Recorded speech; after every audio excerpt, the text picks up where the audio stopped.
La Bibliothèque nationale de France. 2 mois après le début de la guerre en Ukraine, les chercheurs de la Fondation pour la recherche stratégique proposent une analyse du conflit et de ses conséquences. Bonjour à tous, bonsoir presque, on est en fin d'après-midi. Merci à vous qui êtes présents ici à la Bibliothèque nationale de France, en partenariat avec qui la Fondation pour la recherche stratégique organise cette table ronde. Il marche, a priori. Et bonjour aussi à tous ceux qui nous rejoignent par Internet. Donc voilà, pour faire un point avec vous de ce que nous pouvons dire, comprendre de la situation dramatique qui se passe pas très loin de l'Europe, avec ce conflit entre la Russie et l'Ukraine. Et vous savez que la Fondation pour la recherche stratégique a pour vocation, je dirais pour passion en réalité, de comprendre ces défis internationaux, ces défis sécuritaires, ces défis politiques et stratégiques en fait, qui aujourd'hui bouleversent un peu nos sociétés. Et évidemment, la situation ukrainienne ne pouvait pas nous laisser, j'allais dire, sans essayer de dialoguer, sans essayer de présenter un peu nos réflexions qui traversent à la fois l'équipe des chercheurs de la FRS. Alors l'idée, c'est de vous présenter aussi in fine une partie de l'équipe des chercheurs et puis aussi nos chercheurs associés. Et je remercie notre chercheur associé d'être avec nous ce soir.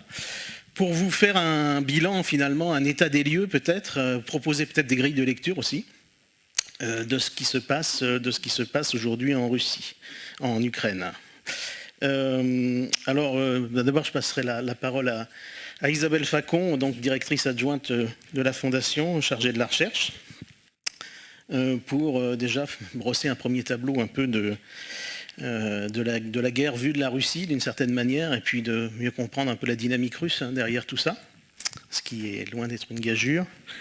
Et puis pour les quelques présentations qui suivront, avec Vincent Touret, avec Emmanuel Maître et Elisande Nexon, 3 chercheurs de la FRS, on essaiera de détailler un petit peu plus les dynamiques, que ce soit les dynamiques liées à la guerre elle-même, aux opérations militaires, les dynamiques liées à l'ombre du nucléaire, qui est derrière certains des discours qu'on entend aujourd'hui de la part du champ politique russe, notamment, ou aussi évidemment de toutes les conséquences plus larges, NRBC comme on dit aujourd'hui, et notamment en impliquant les champs chimiques et biologiques. Et puis ensuite nous aurons un regard, on va défocaliser un petit peu avec 3 interventions qui vont respectivement regarder l'environnement européen et otanien de cette opération, avec Bruno Tertrais qui nous rejoindra dans quelques minutes. La perspective, je dirais, asiatique au sens large, qui aussi influence un peu la dynamique de ces opérations, en tout cas de cette intervention russe. Et ce sera Antoine Bondaz, chez nous, qui travaille sur l'ensemble des perspectives asiatiques, notamment évidemment chinoises, mais pas seulement, qui aujourd'hui un peu structurent nos réflexions à la FRS. Et puis notre chercheuse associée, Carole André Desornes, qui elle s'intéressera par, je dirais, champ de compétences privilégiés aux aspects moyen-orientaux, à ce qu'on peut dire de l'environnement moyen-oriental, la perspective moyen-orientale impliquée par ces activités russes. Donc, l'idée, c'est vraiment d'avoir des interventions assez ramassées, assez courtes, d'une dizaine de minutes, peut-être un tout petit peu plus, selon les... Voilà. Courte, et puis 12 minutes, d'accord, 12, donc, vendu. Et on s'interrompra peut-être à l'issue peut-être de la présentation d'Elisande pour faire un premier point peut-être avec la salle, pour échanger avec vous, parce que l'idée c'est aussi d'avoir votre retour et vos perspectives et vos questions. Et puis ensuite on s'intéressera, on ouvrira plus largement, comme je l'ai dit tout à l'heure. Donc tout ça devrait nous emmener aux alentours de 20 heures. Donc on a 2 bonnes heures devant nous pour échanger en réalité et pour écouter aussi les réflexions de la FRS et puis voilà, vous les proposer. Donc Isabelle, je vais peut-être te passer la parole. Voilà, et merci pour inaugurer un peu cette série de présentations. Merci Xavier. Alors, Le 24 février 2022, donc Vladimir Poutine a confirmé de façon assez dramatique, d'une part, que son analyse des dynamiques internes et sociétales ukrainiennes est une vision déformée. Et il a également misé, une fois de trop, je dirais, parce que dans le passé, ça lui avait parfois réussi, sur la faiblesse de ce qu'il appelle l'Occident collectif, donc nous, l'UE, l'OTAN, les États-Unis, en misant donc sur les divisions, le déclin aussi du leadership international des Occidentaux, et sur ce thème-là, jusqu'à présent, l'Occident l'a plutôt détrompé. Et donc pour ces acteurs, l'Ukraine et donc l'Occident collectif, la question clé, c'est qu'en est-il de l'avenir de Vladimir Poutine, puisqu'il est désormais assez difficile d'imaginer un type de relation non hostile avec la Russie tant qu'il sera au pouvoir. Et là, on repense un petit peu au lapsus, ou non lapsus d'ailleurs, de Joe Biden sur la question de savoir si Poutine pouvait rester au pouvoir. Et c'est vrai que ce qui avait fait la force de Vladimir Poutine sur la scène politique intérieure, c'est-à-dire d'une part avoir restauré un minimum de sécurité matérielle pour la population russe, et d'autre part avoir réussi à imposer la Russie comme une puissance incontournable dans le jeu international, eh bien ces acquis-là semblent a priori un peu compromis par les effets de la guerre. Et donc ça amène forcément à se poser la question de comment les Russes, la population, les élites vivent cette guerre. Et donc j'ai essayé de vous donner un tableau qui sera forcément un peu impressionniste et probablement lacunaire de l'état d'esprit en Russie actuellement, sachant qu'on est dans un contexte de désinformation et on est aussi dans un contexte qui se ferme en Russie, donc l'accès à l'information et l'analyse est compliqué. Alors sur la population, c'est vrai que les sondages, y compris ceux du centre Levada, qui est un des centres jugés les plus crédibles, les plus fiables en matière d'analyse de l'opinion publique russe, montrent un soutien important au pouvoir dans cette guerre, même si on ne parle pas de guerre en Russie. Et donc les derniers sondages Levada montraient que 81% des Russes approuvaient cette opération militaire spéciale, puisque c'est ainsi qu'on en parle en Russie, et que le taux de popularité de Poutine était monté à 83%. Mais dans le contexte, évidemment, ce sont des résultats qui sont extrêmement difficiles à interpréter. Et il faut rappeler que dans les tout premiers jours de la guerre, il y a eu des manifestations anti-guerre, il y a eu des pétitions, il y a eu des lettres signées par des centaines de scientifiques et de différentes communautés professionnelles.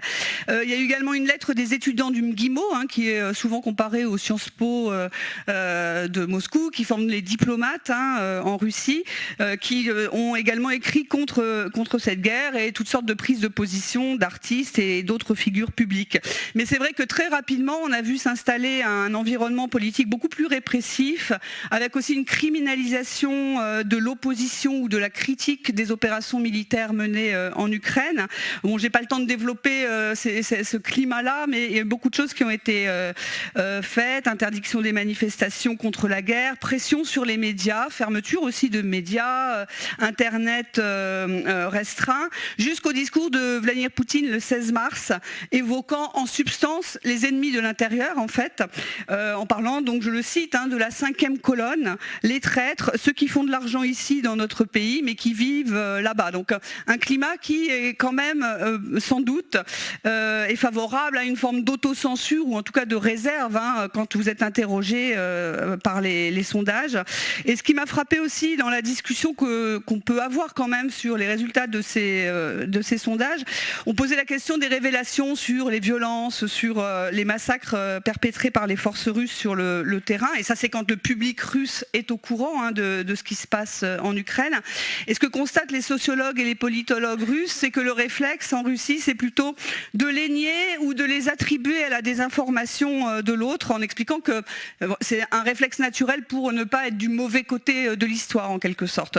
Donc on a quand même, j'ai eu de la chance pour préparer cette intervention, parce qu'on a eu hier la publication d'enquêtes assez affinées. Il y a un site, le titre c'est « Les Russes veulent-ils faire la guerre ?» et vous avez donc des questions plus précises qui sont posées, qui montrent que beaucoup de ceux qui soutiennent la guerre ne savent pas vraiment ce qui se passe en Ukraine. Donc ça, on sait pourquoi. Il y a quand même tout ce que je viens d'évoquer. Ils ne savent pas, par exemple, que les Ukrainiens n'accueillent pas les forces armées russes amicalement ou de manière neutre. Donc évidemment, il y a des nuances qui immédiatement viennent à l'esprit, mais montre aussi qu'il y aurait un vrai soutien d'adhésion de à peu près 25% de la population, donc un groupe qui qui voudrait qu'il y ait la guerre jusqu'à ce qu'il y ait une capitulation de l'Ukraine et l'atteinte des objectifs militaires de la Russie. 32% qui voudraient arrêter la guerre sans condition et 29% qui seraient pour l'arrêt de la guerre si différentes combinaisons de conditions étaient réunies. Reconnaissance de la Crimée comme appartenant à la Fédération de Russie, reconnaissance de l'indépendance des 2 territoires séparatistes du Donbass ou abandon du projet d'adhésion à l'OTAN. Et il apparaît aussi des différences selon les classes d'âge, avec plus de personnes hostiles à la guerre dans la catégorie la plus jeune de 18-29 ans, qui représente à peu près 20% de la population. Donc, je dirais, on dit souvent aussi que les Ukrainiens sont en guerre avec la Russie depuis 2014, hein, ça a été beaucoup rappelé depuis le début de cette intervention, mais c'est vrai aussi que les Russes sont en guerre sur un autre registre depuis plusieurs années, puisque avant cette guerre, on voyait dans les sondages, là toujours chez Levada, que les Russes estimaient qu'ils étaient déjà en guerre contre l'Occident, ou que l'Occident plus exactement était en guerre contre la Russie. Et là, la propagande massive depuis des années joue tout son rôle, la télé, les médias d'État, mais aussi des programmes dans les écoles, les musées, certains réseaux sociaux comme TikTok, même le cinéma en fait, où voilà, vous avez cette idée que l'Occident veut détruire la Russie comme civilisation, que l'Ukraine est devenue une sorte d'anti-Russie manipulée par les pays occidentaux, que l'Ukraine menace la langue et la culture russe, et aussi que la Russie est le principal rempart contre le fascisme. Et c'est vrai que les références aux catégories de la Seconde Guerre mondiale dans le discours officiel russe sur la guerre, l'opération militaire spéciale, la dénazification et tous ces éléments-là ne doivent rien au hasard et sont là aussi pour susciter l'adhésion de la Russie, parce que vous savez que la Seconde Guerre mondiale, c'est un des événements les plus fédérateurs dans la société russe. Et ça aide aussi les Russes à se protéger d'une réalité finalement moins glorieuse, d'avoir ces références-là. Un élément important, me semble-t-il, c'est que pour l'instant, en tout cas, les sanctions jouent plutôt en faveur du pouvoir, hein, de ce point de vue-là. Elles sont présentées, les sanctions, parce que la Russie est soumise à sanctions depuis 2014, elles sont présentées comme étant finalement une guerre par d'autres moyens contre la Russie. Et c'est vrai qu'elles touchent la population massivement, hein, dans son quotidien, ces sanctions. Mais je dirais que c'est surtout les boycotts culturels, sportifs, scientifiques, les espaces aériens aussi qui se ferment, qui peuvent être très facilement instrumentalisés par le Kremlin pour justement valider son discours, son narratif sur l'Occident est en guerre contre la Russie. Et pour l'instant, ça fait quand même plutôt un effet de coalition de la population autour du pouvoir. Alors évidemment, là, le tableau est forcément elliptique et il y a quand même une question qu'on peut se poser sur justement les pertes que l'armée russe enregistre au combat. Est-ce qu'elles peuvent changer les choses? Et on peut se poser d'autant plus la question que ça a été très problématique pour les autorités soviétiques avec la guerre en Afghanistan, que ça a été aussi problématique pour les autorités russes dans la première guerre de Tchétchénie. Et c'est vrai qu'aujourd'hui, le pouvoir russe, sans donner les chiffres, ne nie plus les pertes, mais il commence à les héroïser. Donc ces soldats, ils sont tombés pour une noble cause, dans une guerre qui est juste, mais on peut quand même se demander s'il ne peut pas y avoir à un moment donné une bascule de l'opinion publique quand on aura dans la vie quotidienne des Russes beaucoup plus, de manière plus prégnante, les pertes et des soldats qui peut-être reviendront avec des récits qui n'iront pas forcément dans le sens du narratif officiel. Alors, sur les élites politiques et les oligarques, alors je suis obligée d'être un petit peu, encore une fois, elliptique, mais donc on le sait, hein, la décision elle a été prise en comité plus que restreint, à la surprise de l'ensemble du gouvernement, des forces politiques russes, des oligarques. Et je rappellerai qu'avant la guerre, il y avait un groupe de décideurs et d'acteurs économiques influents au Kremlin qui voyaient clairement un intérêt politique et ou économique dans le maintien de relations tendues avec l'Occident et il n'est pas impossible que ce soit aujourd'hui les mêmes personnalités qui jugent que les discussions russo-ukrainiennes, notamment les négociations qu'on a pu avoir en Turquie ces derniers temps, eh bien elles sont anti-patriotiques. Et plusieurs politologues russes font état de deux visions peu conciliables au sein de l'élite politique, avec ceux qui pensent qu'on peut négocier avec le gouvernement ukrainien et les plus durs qui considèrent qu'on ne négocie pas avec le gouvernement ukrainien, qui n'aurait ni consistance ni légitimité. Alors il n'y a pas eu de démission au sein du gouvernement, hormis Anatoly Choubaïs, qui est ancien conseiller de Poutine pour le développement durable et surtout qui était un des anciens architectes des réformes, des privatisations des années 90. Il n'y a pas eu de départ massif, ce qui n'empêche pas quand même qu'on puisse avoir des éléments qui montrent qu'il y a quand même un regard critique qui est porté sur cette décision d'aller en guerre, mais en général c'est pas exprimé publiquement. Alors il y a quelques exceptions, notamment l'oligarque Deripaska, le magnat de l'aluminium qui parlait de la guerre comme une insanité qui aurait dû être réglée par une négociation rapide et qui va maintenant durer des années, cette guerre. Mais la plupart des oligarques aujourd'hui comprennent que leur fortune, qu'elle soit politique ou économique, et qui est réduite par les sanctions, qui les frappent assez durement, bien pour l'avenir prévisible, finalement leur fortune va être très liée à la Russie, même s'il y avait demain un accord de paix. Et donc ça implique au minimum pour eux d'afficher sa loyauté envers les autorités politiques pour sauver ce qui peut l'être.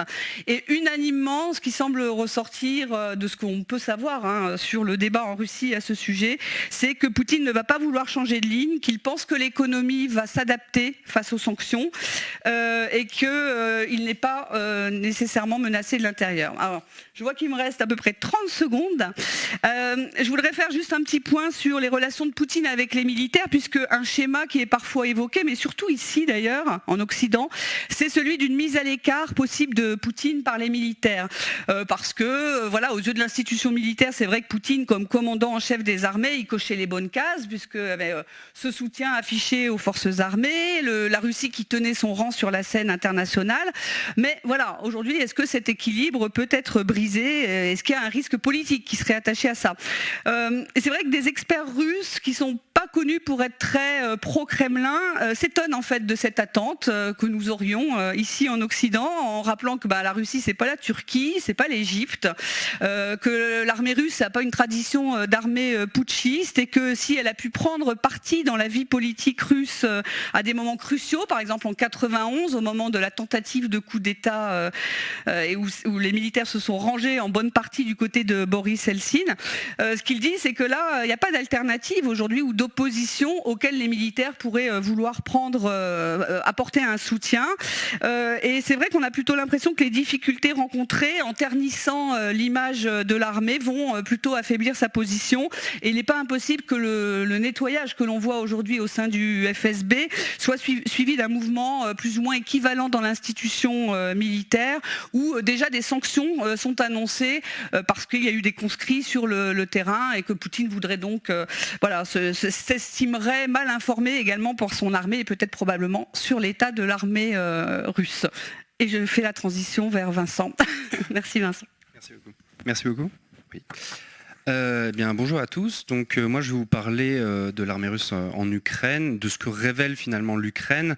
Et alors, ça pourrait être abordé en discussion après, mais ce que je vais surtout essayer de faire, c'est d'établir un grand canevas, en fait, pour essayer de comprendre et de mettre en relation, en perspective, en fait, les performances assez désastreuses de son armée et ce qu'elle avait imaginé pour celle-ci, et surtout comment elle avait, pendant plus de 10 ans, modernisé et équipé cette armée pour des missions bien précises et que l'Ukraine, en fait, ne répondait pas.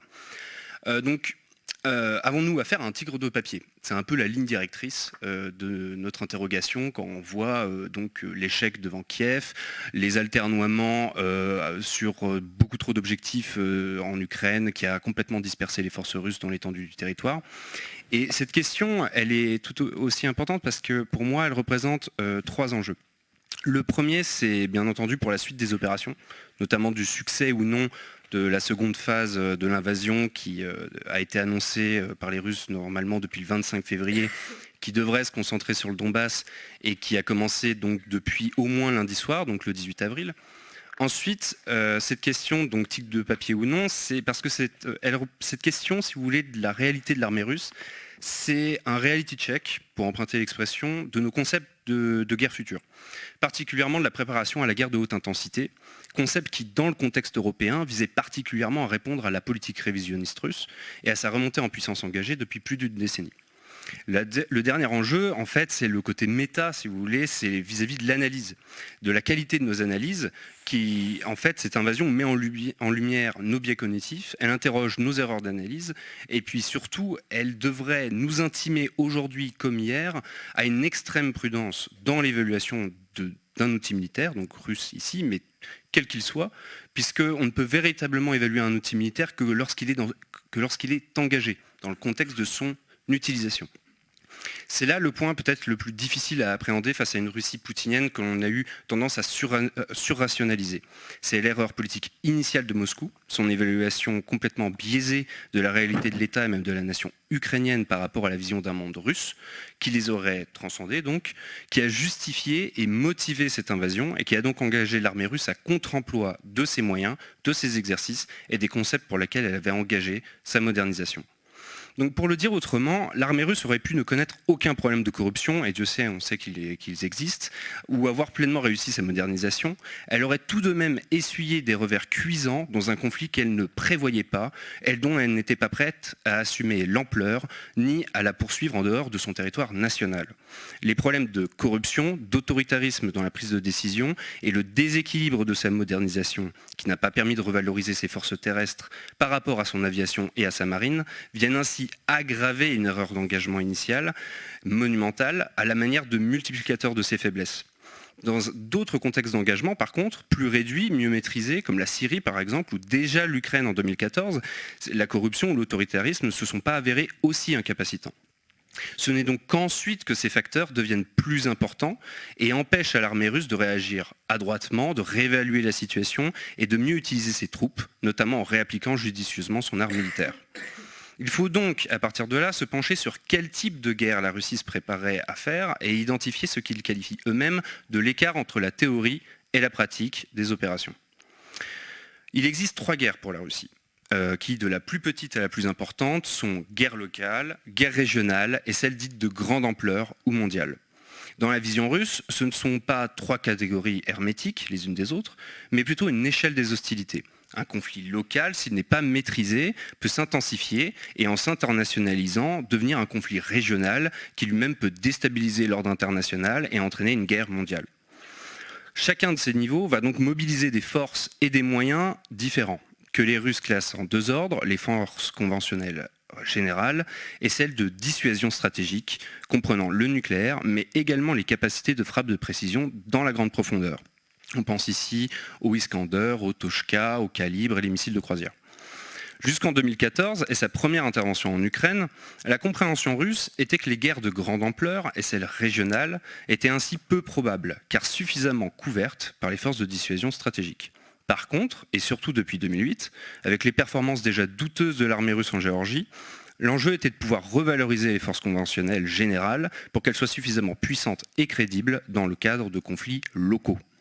L'urgence était d'autant plus importante que la Russie comprit que son modèle d'armée d'alors, qui était celui de la levée en masse calqué sur le modèle soviétique, ne pouvait plus contrer la principale menace que la principale menace donc de l'Occident et des conflits modernes, qui était selon eux une campagne de frappe de précision massive intégrée.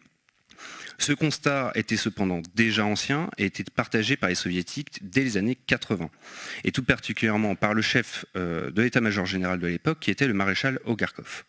L'idée était que les frappes de précision conventionnelles acquéreraient des capacités d'interdiction et de destruction comparables aux frappes nucléaires tactiques.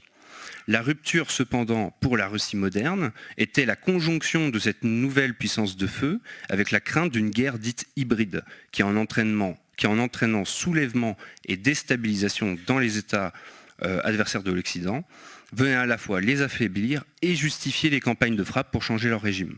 L'ex-Yougoslavie, l'Irak, la Libye et même la Syrie, avec l'opération Hamilton, incarnaient ainsi la menace type auquel devait faire face la Russie dans son futur immédiat. Consciente qu'il était inutile de lutter du fort au fort contre cette supposée stratégie occidentale, elle rechercha ainsi à développer une réponse asymétrique. Non comme on pourrait le comprendre par l'organisation d'une force de guérilla ou une force de guerre hybride, mêlant force spéciale et déni plausible, mais en ciblant les points forts, les multiplicateurs de force du modèle occidentaux, sa puissance aérienne et sa supériorité informationnelle. La doctrine qui résuma et orienta donc la modernisation de 2010 fut ainsi celle dite de la défense active. L'idée était d'organiser une défense en profondeur en Russie, capable de dégrader, de diminuer la salve occidentale pour réduire les dommages reçus, tout en étant capable de contre-offensive visant les points névralgiques générant la puissance militaire de l'adversaire. Donc ses centres de commandement, ses capteurs, ses infrastructures vitales de communication ou même les aéroports pour neutraliser les capacités de frappe.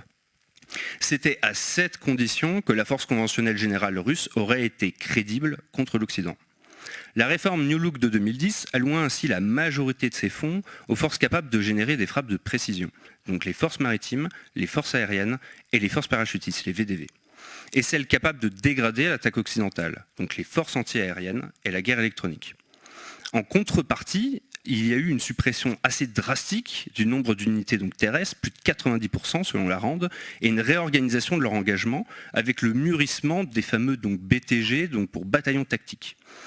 L'idée, si vous voulez, c'était que la réduction de la masse terrestre allait permettre de créer des unités plus compactes, plus agiles, qui auraient été capables de survivre au feu adverse et qui auraient permis en retour d'optimiser les frappes dans la profondeur russe, revalorisées par la modernisation de l'aviation et de la marine. Le gros problème, donc, c'est que les Russes rencontrent en fait déjà l'Ukraine en 2014. Et l'Ukraine, en fait, soulève déjà un manque de résilience des BTG et du format de la brigade pour mener des guerres régionales. À partir de là, vous avez une réintroduction donc, de la masse avec le retour des divisions. La réforme rentre en contradiction et va entraîner par cascade un large dysfonctionnement que l'on constate aujourd'hui en Ukraine. Comme vous avez la réintroduction des divisions, il n'y a plus la possibilité de moderniser en profondeur, notamment le parc blindé russe et son artillerie. Vous avez donc une modernisation qui est plutôt empirique. Vous avez un arsenal qui est pléthorique de T-90, de T-80, de T-70 et leurs versions ultérieures. Et vous n'avez toujours pas d'armata, par exemple. Dans l'artillerie, les Smerch sont toujours plus présents que les Tornados. Vous avez donc eu une modernisation de l'armée de terre russe qui a été retardée par le besoin d'une masse immédiate pour faire face à un conflit régional. Cette montée en puissance, donc cette montée des effectifs, a mis en tension le modèle qui était esquissé en 2010. Vous aviez eu une réduction drastique du nombre d'officiers. Après la réintroduction des divisions, vous avez donc le même nombre d'officiers déjà réduit qui doit gérer un nombre de personnel beaucoup plus important. Cette tension elle est d'autant plus forte dans le modèle russe, enfin soviétique puis russe, que vous avez un modèle d'unité du commandement centré sur un seul homme. C'est-à-dire que vous n'avez pas de sous-officiers. Donc vous avez des officiers qui sont déjà pas assez nombreux, mais qui ont en plus des responsabilités qui sont bien supérieures à celles que l'on connaît par exemple dans les armées occidentales. Ce problème sur le C2 va là aussi cascader. Il devait y avoir une automatisation de la prise de décision qui aurait dû accompagner justement l'augmentation des besoins de gestion. Sauf que cette automatisation, là aussi, a capoté, a pris du retard et a eu des difficultés à être implémentée en exercice. Là, on revient au problème du coup d'évaluation initiale sur l'Ukraine. Vous avez l'idée qu'il n'y aura pas de conflit ouvert, qu'il n'y aura pas d'opération de grande ampleur. Du coup, vous définissez l'opération comme une opération spéciale.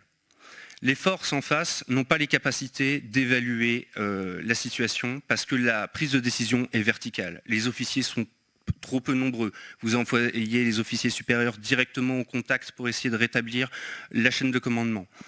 Vous ne pouvez donc pas réarticuler votre dispositif. On se retrouve du coup dans les premiers mois de l'offensive, jusqu'à la mise en place de Dvornikov dans les dernières semaines, avec plusieurs districts militaires devant gérer en parallèle leurs unités, mais sans véritable moyen de coordination, et avec un état-major général qui est complètement dépassé et qui doit pourtant continuer à micro-gérer. Et je vais en terminer là. parce que j'ai déjà pris beaucoup trop de temps, je crois. Et j'espère répondre à vos questions ensuite. Merci. Merci beaucoup, bonsoir à tous. Je vais maintenant traiter d'un angle beaucoup plus particulier de ce conflit, c'est l'angle nucléaire, un angle qui est en réalité assez inédit depuis la guerre froide, en tout cas qui n'avait pas surgi dans l'actualité d'une manière aussi forte. On peut dire en introduction, on peut constater que pour les publics européens, les questions nucléaires sont généralement suscitent assez peu d'intérêt, sont assez souvent ignorées dans la presse européenne. Et avec cette crise, depuis le mois de février, elles ont vraiment surgi d'une manière assez violente, parfois anxiogène, avec des traitements médiatiques, parfois un petit peu suscitant une forme de panique presque chez certains publics, mais en tout cas qui a permis de traiter ces questions et de vraiment entamer des réflexions un petit peu approfondies dessus. Alors il y a pas mal d'angles différents sous ce grand chapeau nucléaire qui mérite d'être étudié, qui mérite d'être examiné. Je ne vais pas aujourd'hui en faire une liste exhaustive, je vais en traiter que 3, sachant qu'il y a d'autres sujets un petit peu aux confins du nucléaire militaire, notamment par exemple sur la sécurité des centrales nucléaires qui ont aussi émergé, mais sur lesquels je ne vais pas du tout entrer en détail. Les 3 points que je souhaite en revanche évoquer aujourd'hui, le premier concerne l'utilisation vraiment par la Fédération de Russie de son arsenal nucléaire dans le cadre du conflit, donc à un niveau bien sûr politique pour l'instant. Le deuxième porte plus spécialement sur l'Ukraine elle-même, avec quelques éléments sur la dénucléarisation du pays à son indépendance et puis les questions que cela pose plus globalement sur le principe de non-prolifération des armes nucléaires. Et puis pour conclure, une analyse un petit peu globale sur l'ordre nucléaire mondial et comment ce conflit particulièrement va avoir un impact sur la manière dont les questions de maîtrise des armements, de non-prolifération, etc. vont être traitées dans les années qui viennent. Alors, concernant le premier point, on a vraiment vu, encore une fois, dans les médias, un intérêt très particulier à la question de la dissuasion nucléaire et du rôle des armes nucléaires dans le conflit à partir de l'annonce par Vladimir Poutine de la mise en alerte de ses forces nucléaires le 27 février.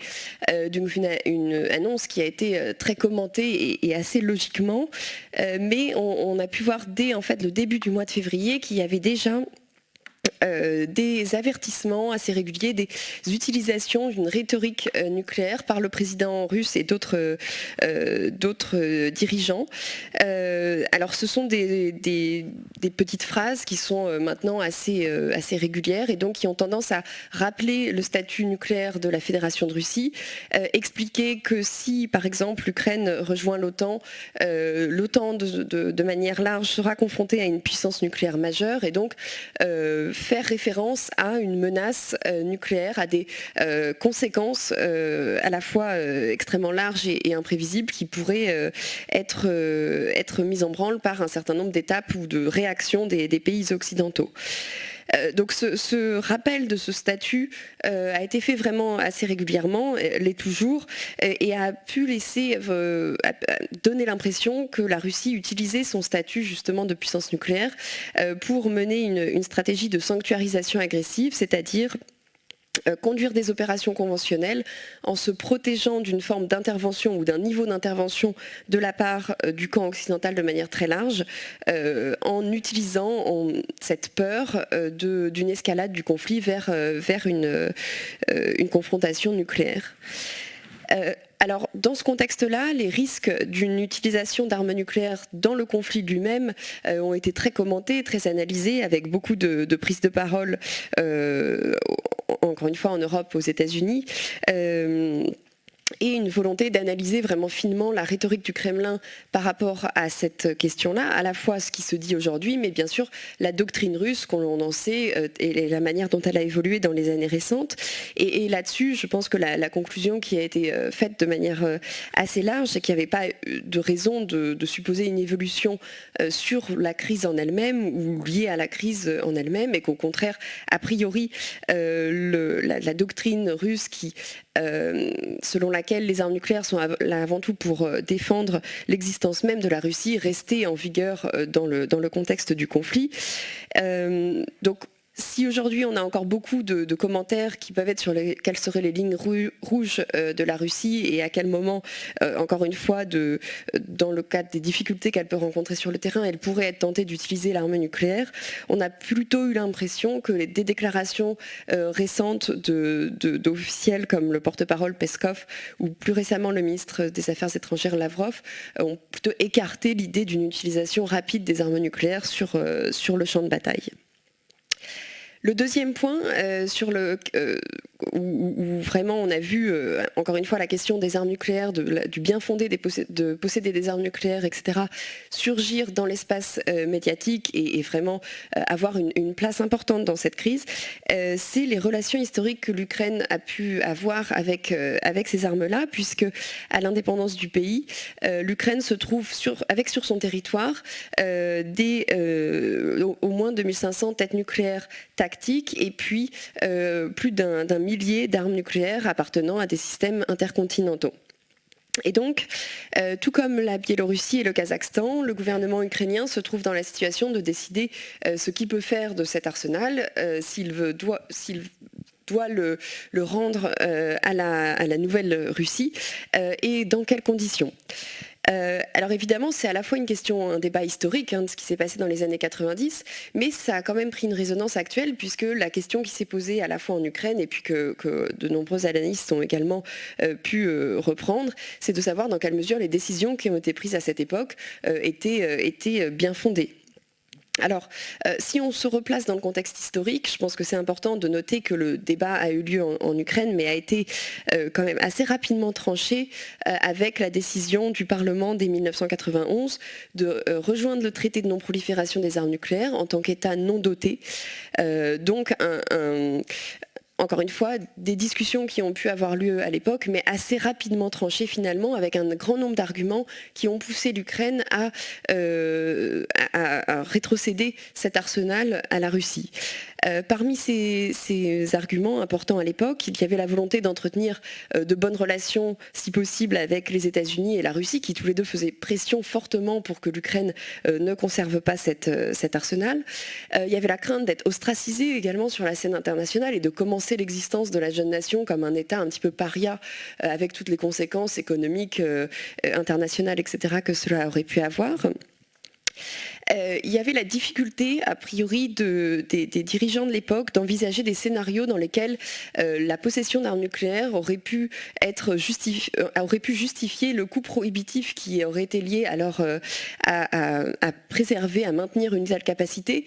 Et en effet, ce coût était vraiment faramineux parce qu'il fallait résoudre les difficultés logistiques, opérationnelles liées à la préservation d'un arsenal nucléaire pour lequel l'Ukraine n'était pas équipée. Elle n'avait pas l'ensemble des infrastructures, des usines et des différents outils industriels qui lui auraient permis de maintenir en conditions opérationnelles son arsenal. Dans ce contexte-là, se posait des risques importants de sûreté nucléaire en l'absence de ces infrastructures. Et puis, deux points importants qui ont été notés également. Le premier, c'était l'absence d'une doctrine vraiment cohérente et justifiant, encore une fois, la préservation de ces armes nucléaires. Quand on pense, par exemple, au fait qu'un certain nombre de ces armes étaient des missiles intercontinentaux, on ne voyait pas forcément très bien quel aurait été l'adversaire ou l'utilisation rationnelle dans le cadre d'une doctrine de sécurité. Un autre point important, et qui encore une fois va aller aux confins avec le nucléaire civil, c'était un scepticisme assez fort de la population ukrainienne par rapport au nucléaire de manière large, suite bien sûr à l'accident de Tchernobyl. Donc dans ce contexte-là, l'Ukraine a décidé de renvoyer les armes nucléaires auprès de la Russie et a bénéficié en contrepartie bien sûr d'incitations financières mais également de la signature du mémorandum de Budapest en décembre 1994 dans lequel les États-Unis, le Royaume-Uni et bien sûr la Russie s'engageaient à respecter la souveraineté, l'indépendance et les frontières existantes de l'Ukraine mais aussi du Kazakhstan et de la Biélorussie. Alors cet accord, bien sûr, a déjà été mis à mal en 2014. Il a été de nouveau mis en cause. Il est de nouveau mis en cause dans le conflit actuel. Et en conséquence, la question peut se poser du bien fondé pour un État à renoncer à son arsenal nucléaire. En tout cas, ce sont bien sûr des questions qui ont eu tendance à remonter à la surface avec la crise actuelle. On sait que le régime de non-prolifération, qui est basé sur le traité de non-prolifération, le TNP, a historiquement cherché à convaincre, et plutôt réussi d'ailleurs, à convaincre les États de soit ne pas se lancer dans un programme nucléaire, et ceux qui avaient eu des velléités à l'abandonner. Et l'idée, c'est que le régime de normes globales peut contribuer à garantir la sécurité des États davantage qu'un programme proliférant. Aujourd'hui, l'Ukraine vient s'ajouter à la liste des exemples pour lesquels on voit que cette question, ce paradigme peut être mis en cause avec bien sûr le cas de l'Irak et de la Libye. Et cette analyse qui est faite des risques que l'on prend quand on décide de désarmer, c'est évidemment une question qui se pose tout particulièrement dans le cas de la Corée du Nord aujourd'hui. Et ces questionnements permettent de mettre en lumière en fait le troisième point que je voulais aborder rapidement, et c'est les conséquences de cette guerre pour l'ensemble du régime de non-prolifération et de maîtrise des armements, l'ordre nucléaire global tel qu'on avait coutume de l'appeler. On vient de le voir, l'argument de la non-prolifération se trouve affaibli une fois de plus par cette crise.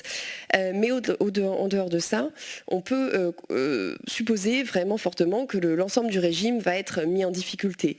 Aujourd'hui, cette guerre va évidemment rendre tous les efforts qui étaient faits en faveur du désarmement progressif, global, beaucoup plus compliqués, avec donc un schisme qui continue de perdurer entre une partie de la communauté internationale qui considère que les États dotés d'armes nucléaires font peser une menace disproportionnée et inacceptable sur la sécurité globale, et puis à l'inverse, les États dotés et une partie de leurs alliés qui n'envisagent pas, dans le contexte actuel, de voie vers un désarmement y compris progressif, y compris de long terme. Donc on se retrouve vraiment avec une sorte de deux visions qui s'affrontent de plus en plus et qui empêchent étant donné qu'on a de moins en moins de perspectives de progrès, on avait auparavant des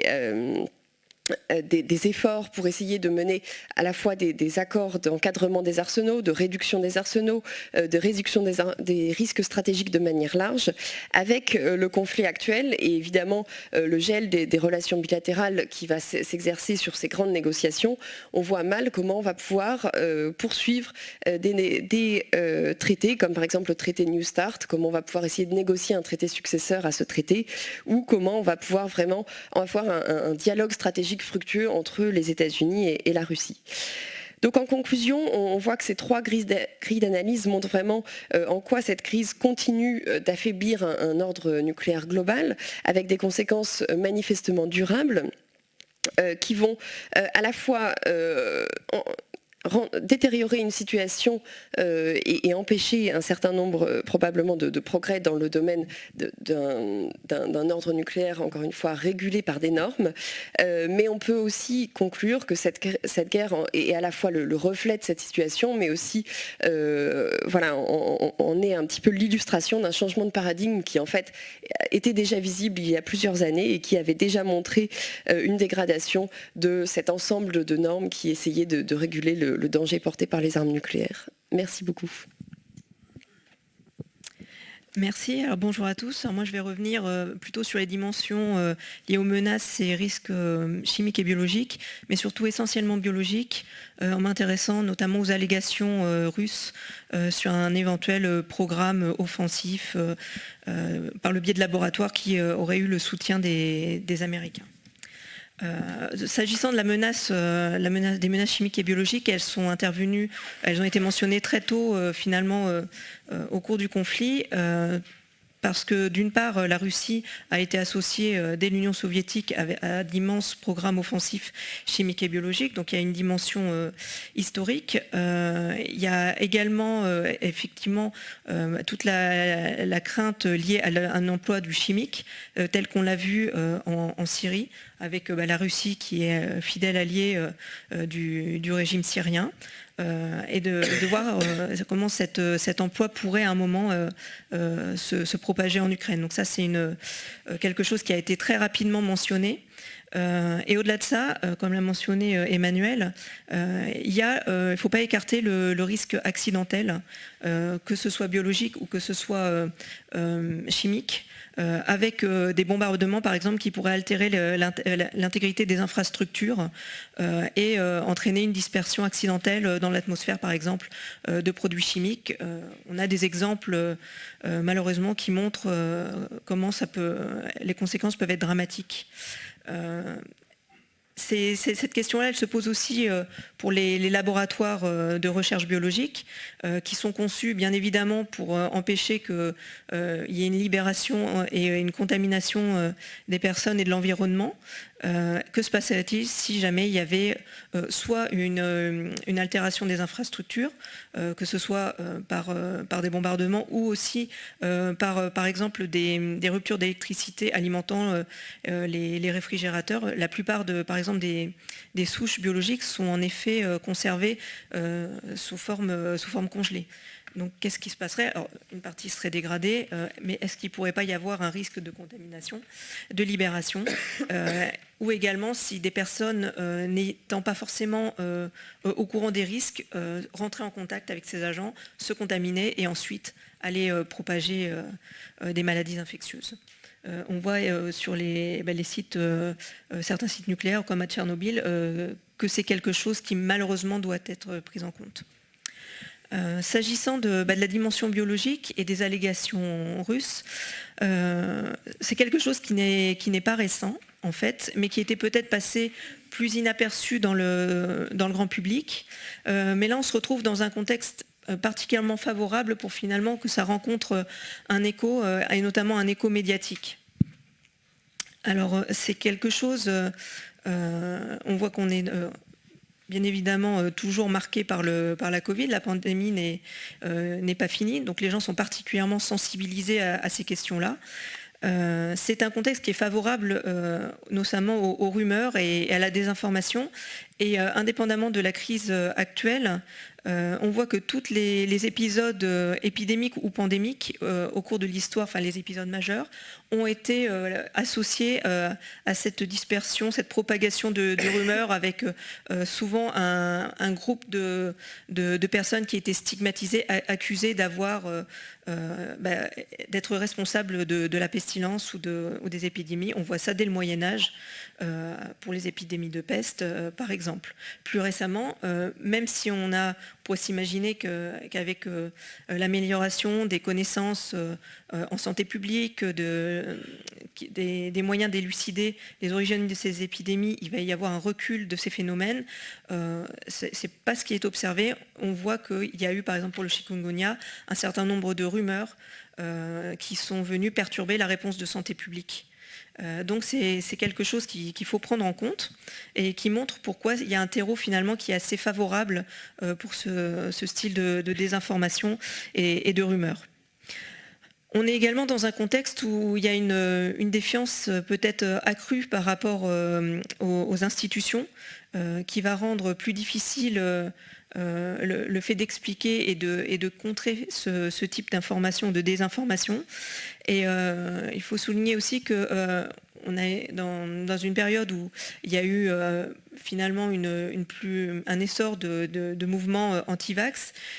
Et on observe qu'une partie, finalement, s'est réorientée sur ces questions-là de soutien à la Russie et que donc, les questions d'allégation sur le biologique, forcément, rencontrent un véritable écho à ce niveau-là. Alors ces accusations, elles ne viennent pas de nulle part. On voit que dès 2015, dans la stratégie nationale de sécurité russe, il y a une mention dans le paragraphe qui est consacré aux risques liés aux armes de destruction massive à l'expansion du réseau des laboratoires qui sont présentés comme américains dans la ceinture, dont les laboratoires situés en Ukraine. Il n'y a pas un lien qui est explicité, mais c'est situé dans ce paragraphe. Donc on voit qu'il y a déjà une amorce de discours à ce niveau-là. Et plus récemment, il y a eu plusieurs fois des accusations justement contre des laboratoires, notamment en Géorgie en 2018 et 2020 ou au Kazakhstan, en les accusant d'être impliqués dans des activités de recherche à vocation offensive avec le soutien des Américains. Il y a une dimension de santé publique qu'il ne faut pas occulter parce que ces laboratoires-là, par exemple, ont été extrêmement actifs dans ces pays pour lutter contre le Covid. Donc, au-delà de la dimension peut-être géopolitique, d'instrumentalisation dans le cadre de la guerre, il faut aussi ne pas négliger les répercussions de santé publique que ce type d'allégation pourra avoir et commence déjà à avoir. Peut-être ce qui peut paraître plus anecdotique, mais qui montre qu'il y a déjà des précédents à ce niveau-là. Dès les années 80, au moment où il y a l'émergence de la pandémie de sida, on voit qu'il y a eu une tentative d'instrumentalisation et d'accusation des États-Unis qui a été mise en œuvre par le KGB, mais surtout avec l'aide des services bulgares et de la Stasi. Il y a eu accès à des archives à ce niveau-là. Ces accusations, elles trouvent aussi un écho non seulement par rapport au fait que les gens sont peut-être plus sensibles à ce genre de questions, mais aussi parce qu'il y a un relais, je pense que peut-être tu en parleras, par les médias et les diplomates chinois, qui donc propage, et forcément, sachant qu'en plus il y a une mention à un moment par exemple de recherche sur le coronavirus, il y a un intérêt à le faire et il y a un écho qui paraît tout de suite évident. Alors on pourrait tenter de faire la comparaison avec le chimique, et notamment en Syrie, où il y a eu des campagnes de désinformation qui ont été lancées pour essayer de jeter le trouble, par exemple, sur l'origine des attaques chimiques. Et notamment, il y a eu de grandes campagnes d'accusation contre les casques blancs, donc ONG qui est impliquée sur le terrain, en essayant de leur imputer un certain nombre d'attaques chimiques, alors même qu'il y avait des éléments qui montraient qu'il y avait d'autres, que la responsabilité des autorités syriennes était engagée, avec pour objectif finalement de détourner l'attention, mais aussi de fragiliser la parole de représentants d'ONG étant sur le terrain et qui pourraient apporter finalement, être témoins des exactions avec les attaques chimiques sur place. La grande crainte, c'est que finalement, ces allégations, elles s'inscrivent dans une trame narrative qui viserait finalement à préparer le terrain pour une future attaque biologique. Après, ça, c'est une interprétation qui peut être discutée, parce qu'il y a surtout aussi un intérêt qui peut être politique, géopolitique, d'attaquer sur ce terrain-là, et de mettre finalement, d'accuser ouvertement que ce soit l'Ukraine et les États-Unis d'être en violation de leurs engagements par rapport à la Convention d'interdiction des armes biologiques. Alors la question, c'est au-delà de ces allégations, qu'est-ce qu'on peut en penser ? Alors, effectivement, il y a forcément des laboratoires, comme dans tous les pays, de surveillance. On voit qu'il y a un intérêt évident depuis quelques années, et c'est notamment avec Ebola, on se rend compte qu'il a fallu renforcer tous les systèmes de surveillance et de détection et d'alerte. Et donc, ça paraît évident que l'Ukraine, comme toutes les régions du monde, il y a eu des efforts à ce niveau-là. Il y a eu une réorientation des programmes qui avaient été initiés justement à la chute de l'Union soviétique par le biais de la mise en place du Cooperation Threat Reduction Program vers le soutien justement à ces programmes de surveillance. Donc effectivement, depuis le début des années 80, le début des années 2000, les États-Unis apportent un soutien financier. Ça a été pour éviter que les scientifiques ukrainiens n'aillent contribuer à des programmes proliférants, mais aussi maintenant pour le renforcement des capacités mondiales de prévention des épidémies et des pandémies. Et malheureusement, on en voit tout l'intérêt. S'agissant des agents pathogènes qui ont été mentionnés dans les déclarations russes, on voit en fait que ce sont des agents pathogènes qui font l'objet d'un suivi depuis l'URSS. Et les laboratoires qui ont été impliqués, notamment par exemple ceux d'Odessa ou de Simferopol, ce sont des laboratoires qui sont situés à des localisations stratégiques et qui ont été utilisés dès l'URSS par exemple pour surveiller et éviter l'intrusion d'agents pathogènes depuis l'étranger, avec Odessa par exemple qui est une ville portuaire, et qui ont également sur la surveillance de maladies endémiques potentiellement mortelles. Voilà, donc en conclusion, je dirais que on voit l'importance sur ces questions-là, peut-être quand on suit les déclarations qui ont été faites de la communication. Parce que ce qui peut être évident pour des scientifiques en sciences de la vie ou des personnalités qui sont impliquées dans la maîtrise des armements, par exemple, spécialistes de ces questions, n'est pas forcément pour le grand public. Et ça, en étant parfois implicite, ça peut donner l'impression qu'il y a quelque chose à cacher, alors qu'en fait, il y aurait au contraire un intérêt à être extrêmement clair et à faire plus peut-être de pédagogie et de transparence, parce que ce sont évidemment des questions qui peuvent vite virer au débat de spécialistes. Il y a un risque évident, comme pour le nucléaire, de fragilisation des régimes de non-prolifération chimique et biologique, avec une instrumentalisation de ces questions-là, dans ces enceintes-là, et une polarisation croissante. Et il faut se rappeler qu'en fin d'année, il va y avoir la conférence d'examen pour la Convention d'interdiction des armes biologiques, où les Russes sont extrêmement d'ailleurs actifs dans les discussions de préparation et poussent notamment pour la mise en place d'un système de vérification, ce qui fait cruellement défaut à la Convention. Au-delà de ces questions d'armement, il y a surtout un véritable problème de santé publique qui se profile, parce que ça devient un angle mort, alors que c'est une zone, l'Ukraine, avec de carrefours d'oiseaux migrateurs qui vont propager des virus et des maladies. On sait qu'il y a des populations de chauves-souris qui sont aussi vecteurs, et la surveillance s'effondrant, il y a un risque de ne pas détecter quelque chose qui pourrait émerger à ce niveau-là. Il y a des risques de santé plus larges avec l'effondrement de la vaccination et par exemple le retour de la poliomyélite. Mais il y a aussi la question de la coopération internationale avec ces allégations qui, d'une part, font que certaines coopérations extrêmement fructueuses qu'il y avait avec des chercheurs ukrainiens, mais aussi russes, ne pourront dans un avenir proche, et on ne sait pas jusqu'à quand, ne plus pouvoir se tenir. Et ça pose aussi la question de la suspicion qui pourrait être jetée sur nombre de recherches à vocation de santé publique qui sont menées, et ça pourrait décourager certaines équipes de s'engager dans ces recherches, alors qu'elles sont absolument indispensables pour permettre de lutter contre les futures épidémies. Merci beaucoup. Je vous remercie de votre participation, je remercie tous les intervenants et voilà, merci de votre attention et bonne soirée à tous. Au revoir.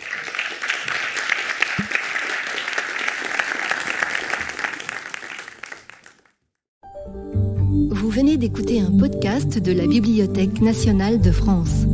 Retrouvez les conférences, rencontres et créations de la BNF sur toutes les plateformes de podcast ainsi que sur le site bnf.fr.